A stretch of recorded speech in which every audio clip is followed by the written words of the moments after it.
모과와 함께 먹은 바로 이것 때문에 암과 치매에 걸렸다는 사실 알고 계셨나요? 기관지와 면역력의 특효약인 모과에도 최고의 궁합인 것이 있고 나쁜 궁합의 음식이 있습니다. 이렇게 좋은 모과도 잘 먹어야 몸에 좋은 것이지요. 몸에 안 좋은 음식과 함께 드시면 오히려 건강을 해칠 수 있습니다. 그래서 준비했습니다. 암과 치매 예방을 위해 모과와 최악의 궁합인 세 가지와 최고의 궁합인 음식 세 가지를 모두 알려드리겠습니다. 그리고 심지어 모과를 절대로 드시면 안 되는 분들까지 계신데요. 지금부터 시작하겠습니다.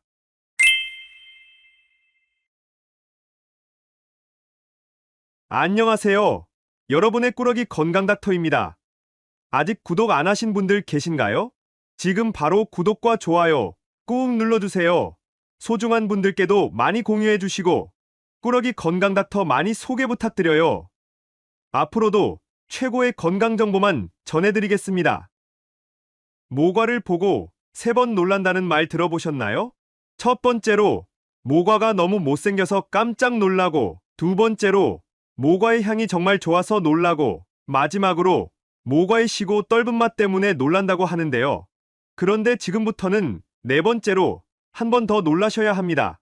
바로 모과의 엄청난 효능 때문이지요. 모과는 장미목의 열매로 참외를 닮아 목과, 즉 모과라는 이름으로 불리게 되었는데요. 못생기고 끈적거릴수록 영양이 특히 풍부한 모과는 기관지와 면역력의 최고인 과일로 유명하답니다. 요즘 갑자기 날이 추워져서 으슬으슬 감기 기운이 돌 때 모과차 한 잔 호로록 마시면 감기가 얼씬도 못하는 것이지요. 이보다 사실 모과는 근육질환에 특히 효능이 엄청난데요. 나이가 들면서 근육이 줄고 근육 경련이나 다리에 쥐가 날 때 참 좋습니다. 각종 비타민과 철분, 마그네슘까지 풍부해서 전해질 수치를 딱 맞춰주는 것이죠. 어물전 망신은 꼴뚜기가 시키고 과물전 망신은 모과가 시킨다는데 효능을 잘 살펴보면 모과는 과물전에 으뜸가는 과일이랍니다.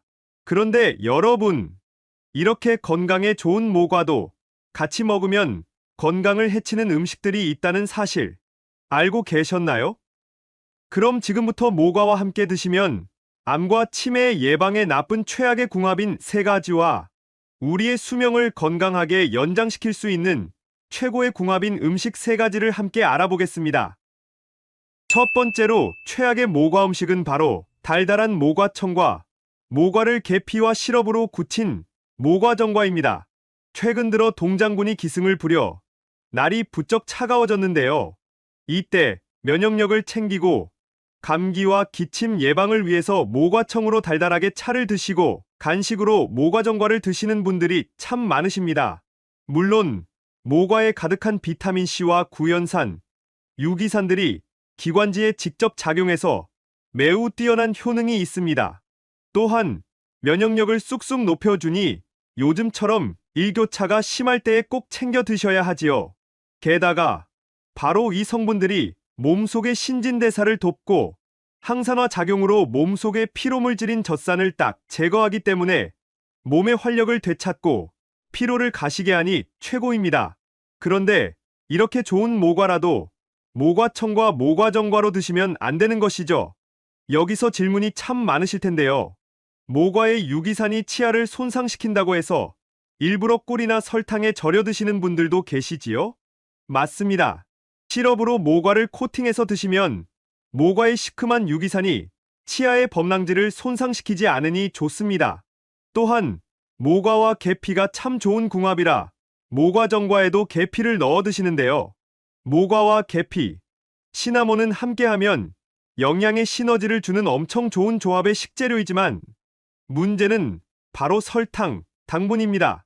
유기산을 막을 만큼 설탕물에 푹 담가서 드시면 당연히 혈당이 급상승할 수밖에 없는 것이죠. 또 모과전과와 모과차를 식후에 드시기 때문에 식사 중에 올라간 혈당을 또 한 번 올리면서 혈당 스파이크까지 불러올 수 있는 것입니다. 이렇게 올라간 혈당은 인슐린 저항성을 올리고 우리의 혈관 속에서 당독소가 되어 만성염증을 일으키는 것이죠. 결국 우리 몸과 장기 속을 가득 채운 염증들이 각종 질병을 부르고 암을 부르는 것이지요. 또 뇌의 기억력을 책임지는 해마의 크기를 줄여 치매를 불러오는 것입니다. 따라서 앞으로는 건강에 참 좋은 모과를 설탕에 절여 드시기보다는 더 좋은 조합의 식재료들과 함께해서 드셔야 합니다. 그럼 모과가 어떤 식재료와 최고의 궁합인지 한번 알아볼까요?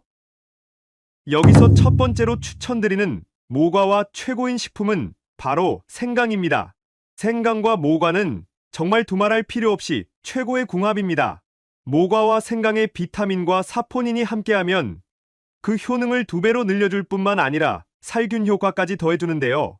일단 생강의 알싸한 매운 성분인 진저롤과 슈가올이 몸을 따뜻하게 해주고 각종 세균과 바이러스와 맞서 싸우면서 우리 몸의 면역력을 높여줍니다. 거기에 더해서 혈액순환을 돕고 혈액을 깨끗하게 청소해서 질병을 미리 예방하는 것이죠.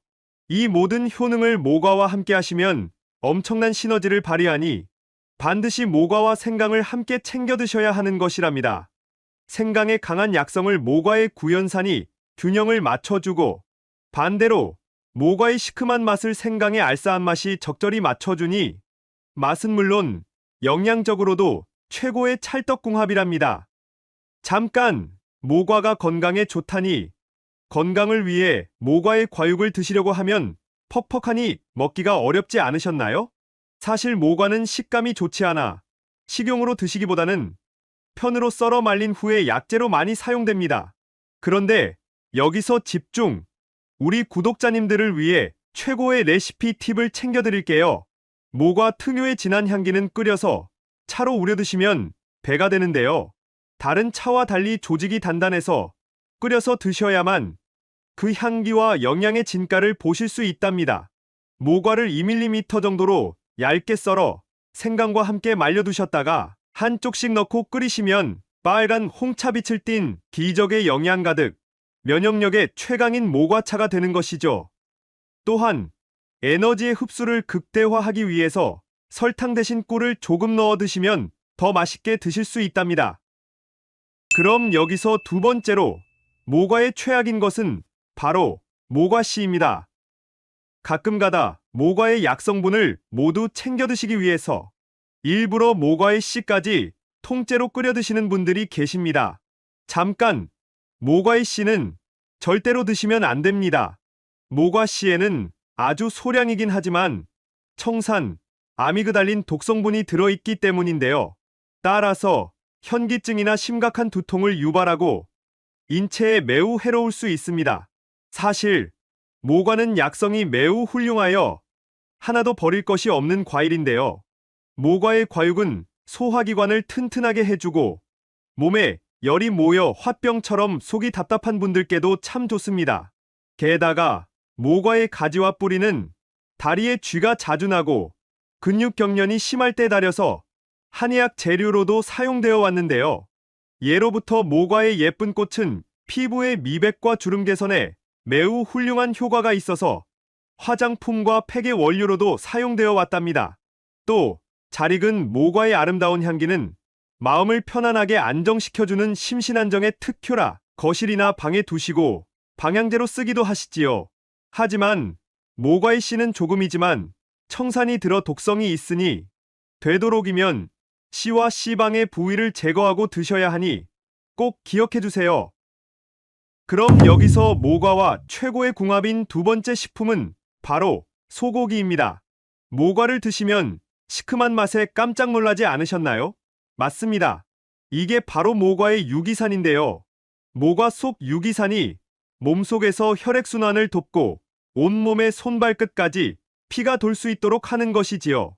또 위장에서 소화효소의 분비를 도와 함께 먹는 음식들의 소화와 영양의 흡수를 최고로 끌어올려주는 것이죠. 이뿐만이 아닙니다. 모과의 따뜻한 성분이 온몸을 돌면서 다리쥐나 종아리쥐, 허벅지의 근육 경련까지 완전히 해결해 주는데요. 바로 이때 소고기와 함께 드셔야 하는 것입니다. 무엇보다도 소고기에 엄청나게 함유된 고품질의 동물성 단백질이 쥐가 난 근육에 단백질을 가득 공급해 주는데요. 바로 이 작용을 모과가 함께하면 나이가 들면서 빠지는 노년 근육을 딱 보충해 주고 탄탄한 근육을 만들어주는 것입니다. 게다가 모과와 소고기는 칼슘까지 가득해서 골밀도를 높여 뼈를 튼튼하게 해주는 궁합이라 뼈 건강과 골다공증에도 참 좋으니 꼭 반드시 함께 챙겨 드셔야 한답니다. 마지막 세 번째로 모과와 최악의 궁합은 바로 신장이 약한 분들입니다. 모과를 드실 때의 씁쓸하거나 떫은 맛을 느껴보신 적 있으신가요? 이게 바로 모과에 들어있는 타닌 성분입니다. 타닌은 모과의 사포닌과 함께 암세포의 발생을 막고 항암작용을 해서 각종 암을 예방하지요. 게다가 모과의 플라보노이드 성분은 천연항생제라고 불릴 정도로 엄청난 항염작용을 하는데요. 바로 이 이유 때문에 간지러운 피부염과 아토피에도 모과를 추천드리는 것이랍니다. 그런데 이렇게 좋은 모과의 타닌은 한 가지 큰 문제가 있는데요. 바로 체내에서 수분을 없애는 역할을 하는 것이죠.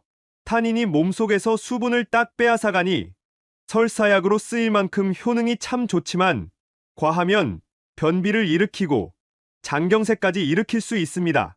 또한 신장에 작용하여 소변을 농축시키는데요. 이는 이뇨제와 딱 정반대의 역할을 합니다.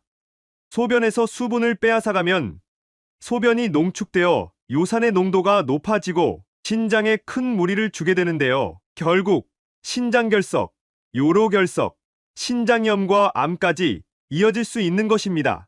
심지어 떫은 모과는 우리의 위장에서도 수분을 뺏어갈 수 있으니 위궤양이 있으시거나 위산이 과다할 때에는 피해 주셔야 합니다. 또 이뇨제를 처방받아 드시는 고혈압 환자분들의 혈관에서도 수분을 빼앗아 나트륨 농도를 급격히 올리고 심한 경우 심근경색과 뇌경색까지 일으킬 수 있으니 과도한 섭취는 주의해 주셔야 합니다. 게다가 타닌이 철분의 흡수를 딱 막아버려서 빈혈이 있으신 분들도 꼭 주의해서 드셔야 합니다. 그럼 신장이 약하거나 고혈압 또는 빈혈이 있는 분들은 절대로 모과를 드시면 안 될까요? 아니죠. 방법이 있습니다. 그럼 여기서 추천드리는 모과와 최고의 궁합인 마지막 세 번째 식품은 바로 호두입니다. 앞서 말씀드린 모과의 탄닌이 우리 몸속에서 수분을 빼앗아가는 것을 호두가 딱 막아줍니다. 놀랍지 않으신가요? 호두에 들어있는 알파리놀렌산이 뇌 건강과 집중력, 그리고 치매 예방에 최고라는 사실은 이미 잘 알고 계실 텐데요. 바로 이 호두가 모과 속의 탄닌을 딱 막아주어 체내의 수분을 지켜주는 것입니다. 게다가 호두의 불포화 지방산과 항산화 성분이 모과의 효능을 배로 끌어올려준답니다. 혈관 속에 노폐물을 배출해서 심혈관 질환과 당뇨, 고혈압까지 예방하고 관리해주니 앞으로는 꼭 모과를 드실 때에 호두를 함께 챙겨 드셔야 합니다. 지금까지 모과와 함께 드시면 최악의 궁합인 세 가지와 최고의 궁합인 음식 세 가지를 모두 알아보았는데요. 마지막으로 함께 정리해 볼까요? 먼저 모과를 설탕에 절여 모과청이나 모과정과로 드시지 말고 생강과 함께 끓여 향긋한 차로 드셔야 해요. 또 모과씨는 꼭 빼고 소고기와 함께 드시면 좋아요. 마지막으로 모과는 신장이 약하시거나 고혈압 또는 빈혈이 있으신 분들은 반드시 꼭 호두와 함께 드셔야 한답니다. 어떠신가요? 몸에 좋은 모과, 좋은 궁합의 음식과 함께 잘 조리해서 드셔서 여러분들의 건강을 지키셨으면 좋겠습니다. 긴 시간 함께 해주셔서 정말 감사합니다. 오늘의 영상이 도움되셨다면 구독과 좋아요 꼭 부탁드려요. 그리고 소중한 가족과 지인분들께도 많이 공유해주세요. 항상 여러분의 건강과 행복을 위해서 기도드릴게요. 지금까지 꾸러기 건강닥터였습니다. 감사합니다.